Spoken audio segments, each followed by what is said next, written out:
Hello, DIY enthusiasts and home improvers. Welcome back to our channel. Today, we have a project that's perfect for those looking to transform their space with a durable and stylish flooring solution: PVC vinyl flooring installation. We've condensed the process, making it easy for anyone to tackle. So, let's roll up our sleeves and get started. Before we jump into the installation, let's gather the materials you'll need for this project. You'll require your PVC vinyl flooring, double-sided tape, a utility knife, a straight edge, and a measuring tape. Step 1. Prepare the subfloor. Ensure your subfloor is clean, dry, and level.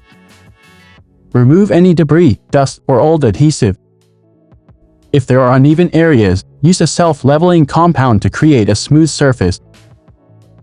Step 2. Measure and cut the PVC vinyl flooring. Measure your room accurately, considering any nooks or corners. Roll out the vinyl and use a measuring tape, utility knife, and straight edge to make precise cuts. Take your time to ensure accuracy. Step 3. Apply double-sided tape. Begin by applying double-sided tape along the edges of the room. Make sure the tape is evenly placed and securely adhered to the subfloor. This tape will hold the vinyl in place. Step 4. Lay the PVC vinyl flooring. Start at one corner of the room and carefully unroll the vinyl. Press it down firmly onto the double-sided tape, ensuring a secure bond. Smooth out any air bubbles or wrinkles as you go. And that's it. There you have it, PVC vinyl flooring installation.